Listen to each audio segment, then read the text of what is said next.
Notícia começa agora. Fique por dentro dos principais acontecimentos do Legislativo pelotense. Funcionários da empresa Tradição pedem ajuda ao Legislativo para receber direitos trabalhistas. A falta de cumprimento de diversas obrigações trabalhistas por parte da Tradição motivaram os colaboradores da empresa a pedir apoio à Câmara Municipal. E o clima era de total indignação. Faz 5 anos que eu estou trabalhando nessa rede, nessa empresa Tradição.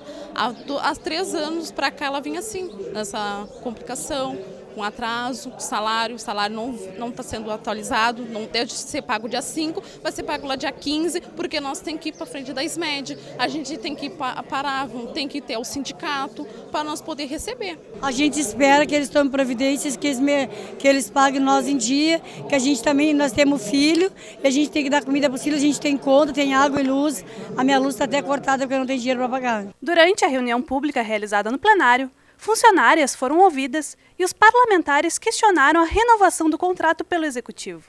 O vereador Ricardo Santos reforçou o papel do Poder Legislativo de mediar conflitos. É uma responsabilidade, sim, do Poder Legislativo, porque nós, como vereador, a prerrogativa que nos confere é fiscalizar, e nós temos que fiscalizar porque mantém um contrato com o município, né?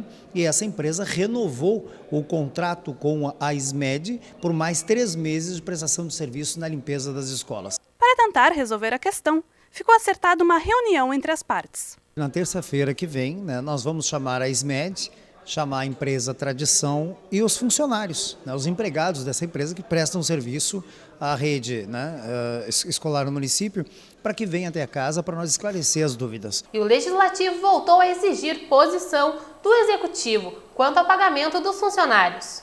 Em uma reunião ocorrida na Prefeitura, os trabalhadores foram juntamente com representantes do Legislativo reivindicar inúmeras demandas. Nós estamos reivindicando nossas férias vencidas, são 2, vai para a terceira em agosto.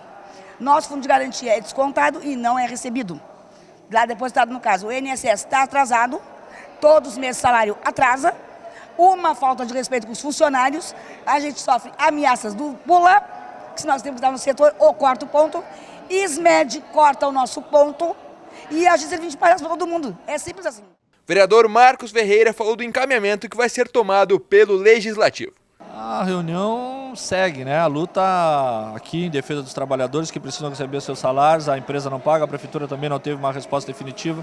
Então a nossa posição é que na próxima segunda-feira nós estaremos fazendo uma nova reunião na Câmara, agora convocando todos os responsáveis para sentar em torno da mesa e podemos ver quem é quem realmente nessa situação. Agora o que queremos é que os trabalhadores recebam seus direitos e isso será a nossa luta. Sadi Saper, representante da Prefeitura na reunião, ressalta que a responsabilidade é da empresa, mas que o Executivo vai ajudar na resolução do problema.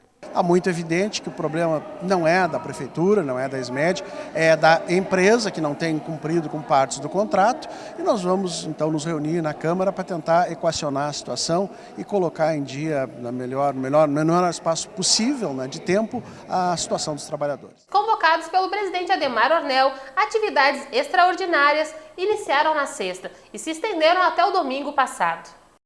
O primeiro dia de debate serviu para uma breve discussão dos projetos que estavam em pauta.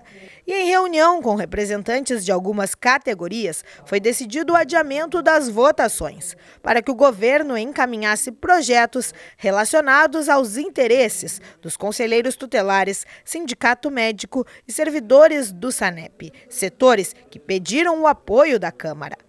Domingo, 19 propostas entraram para apreciação. Entre elas, reajuste de servidores, contratos emergenciais e financiamento.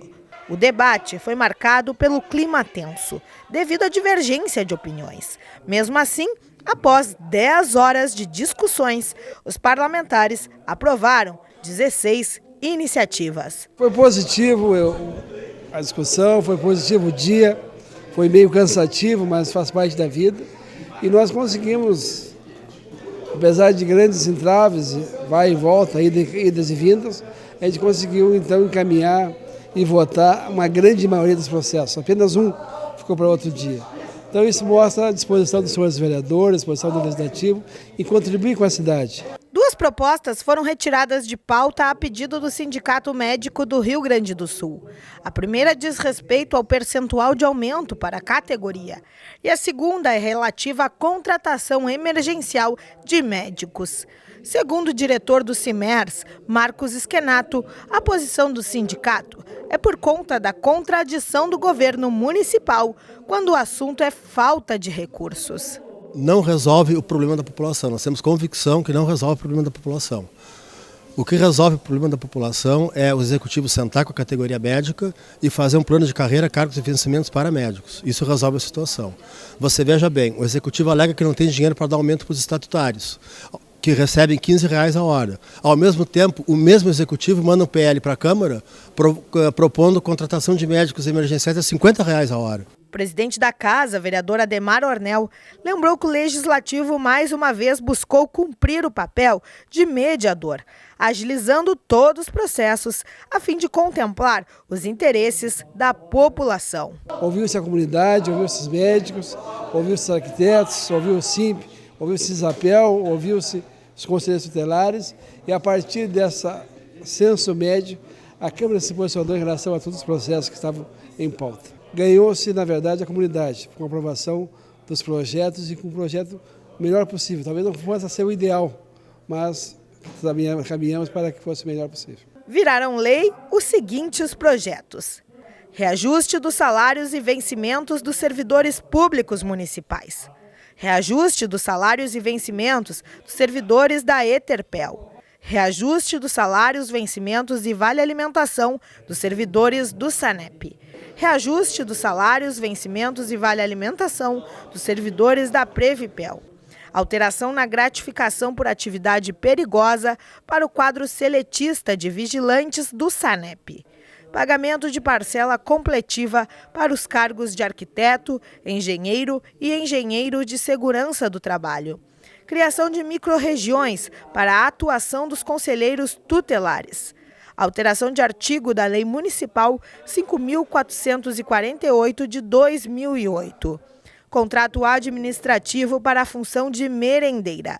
Contrato administrativo para a função de farmacêutico bioquímico. Contrato administrativo para as funções de cozinheiro e educador social. Contrato administrativo para a função de secretário de escola. Alteração do sistema de cargos, funções e salários da Câmara Municipal. Reajuste dos salários e vencimentos dos servidores da Câmara Municipal. Alteração da lei que dispõe sobre a estrutura organizacional e administrativa da Câmara Municipal. Autorização para o Executivo contratar operação de crédito com a Caixa Econômica Federal. Após pedido do vereador Vicente Amaral, o Executivo atendeu uma demanda dos moradores do bairro Fragata. A recuperação da Praça Bonita contou com a colocação de bancos e brinquedos que deixam o espaço de lazer mais agradável. Além disso, foram instalados postes de iluminação, o que causava a sensação de insegurança. Eu fiz a proposição para várias praças daqui, para fazer revitalização em várias praças com brinquedos, mas não é possível fazer em todas, até por causa dos recursos. Se fosse fáceis, a prefeitura já tinha feito anteriormente em todas as praças. À noite fica bem iluminada, se juntava muita gente aqui, de noite até certas horas era escura, agora ficou bem iluminado, os moradores estão felizes, né? A verdadeira protagonista desta conquista é a comunidade. Segundo Dona Zeneca Mesquita, após a revitalização, o espaço ganhou mais opções de lazer para as crianças e adultos. Eu achei uma atitude maravilhosa, isso eu tenho que comentar dentro da minha casa, porque tirou as crianças da frente do computador, né, dos videogames, estão trazendo as crianças à infância antiga. Eles estão brincando, eles saem do colégio, já vêm aqui, as mães trazem, fazem piquenique com as crianças e eu estou encantada. Eu mesmo assim, ó, às vezes eu fico na minha casa aqui sentada, olhando, e tu vê as crianças brincando, coisa que tu não via há muito tempo. Eles têm prazer de soltar do colégio e as mães têm tranquilidade de trazer eles para cá. Quem ficou feliz foi o garoto Josué Radislaven, de 11 anos, que a partir de agora pode brincar na praça com os amigos. Era escuro, mas agora tá bom. Tem bastante iluminação, botaram pra cima pra gente brincar aqui. E agora tá sendo divertido pra gente brincar e pra todo mundo vir aqui. Agora tu pode trazer teus amigos agora pra vir brincar, é isso? Sim, eu tenho vários amigos pra lá, porque a fruteira da minha mãe tá lá, né? E aí eles vêm pra cá brincar comigo aqui. E a gente anda de skate aqui em cima do banco às vezes também. O Dia do Conselheiro foi marcado com discussões e debates no 3º seminário do Fórum dos Conselheiros Municipais. O encontro reuniu diversas representações, como do Conselho do Idoso, dos Direitos da Mulher, Saúde e outros. Uma das questões mais ressaltadas foi a infraestrutura do local, que precisa ter mais atenção. Essa casa ela é uma casa que já está antiga, pode-se dizer, da década de 90, e depois do governo que criou, que construiu, a gente tem assim, um total abandono, né? Ela é um espaço que tem como legítimo uma casa dos conselhos, que na verdade se tem várias salas que não são de conselhos. E o nosso conselho, por exemplo, o Conselho Municipal de Direitos da Mulher, não tem nada. A gente usa os espaços da direção, da diretoria, da coordenação da casa. Se tu precisar de um data show, tu tem que trazer. Então a gente não tem infraestrutura para trabalhar, né? E não se tem recurso, né? Então realmente o fórum, a Casa dos Conselhos, precisa de um cuidado, né, do Poder Executivo para garantir e para a qualidade das pessoas que vêm de forma voluntária atuar por políticas públicas. Ultimamente, na própria Casa dos Conselhos, por uma dificuldade enorme de logística e de estrutura física. Falta muita coisa, nós temos deficiência também de recursos humanos, então isso entrava um pouco a nossa função como conselheiro. Outra coisa assim, importante ressaltar, que nós temos o espaço físico ocupado por outras instituições que não conselhos. Isso é uma reivindicação antiga, para que a gente ocupe a casa apenas com conselhos municipais. A contrapartida de execução dos conselhos é local e apoio. Nós deveríamos ter em cada conselho, no mínimo, um funcionário da prefeitura disponibilizado, que poderia atender 2, 3 conselhos, mas hoje nós não temos ninguém. Temos a administração da Casa dos Conselhos, que faz das tripas coração para desempenhar a sua atividade. O Fórum dos Conselhos recebeu como palestrante o diretor do Fórum e juiz Marcelo Cabral, que teve como proposta falar um pouco sobre o papel dos conselhos na promoção da cidadania.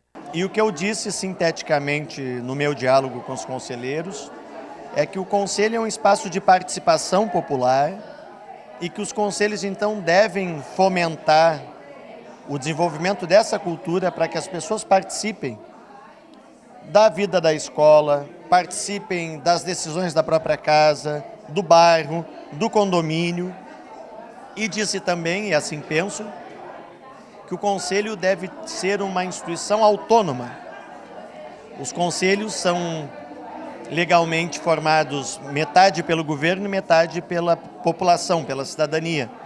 E um dos perigos dos conselhos é se tornarem escravos do poder público. O vereador Salvador Ribeiro parabenizou o debate. Segundo ele, o Conselho do Idoso precisa ter uma maior representatividade e também profissionais capacitados para poder contribuir e ajudar nas demandas que são direcionadas a eles. Existe um descontentamento por essa diferença que o Conselho Municipal dos Idosos na cidade de Pelotas ele não é menos que os outros. Todos os conselhos são muito importantes.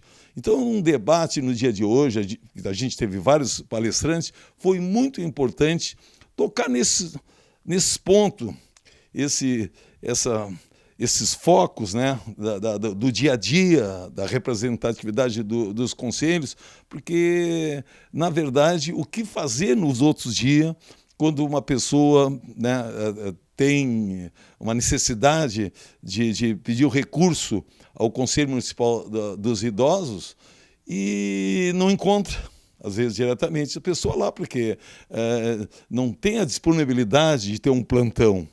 TV Câmara Notícia fica por aqui. Mais informações ao longo da nossa programação. Tchau!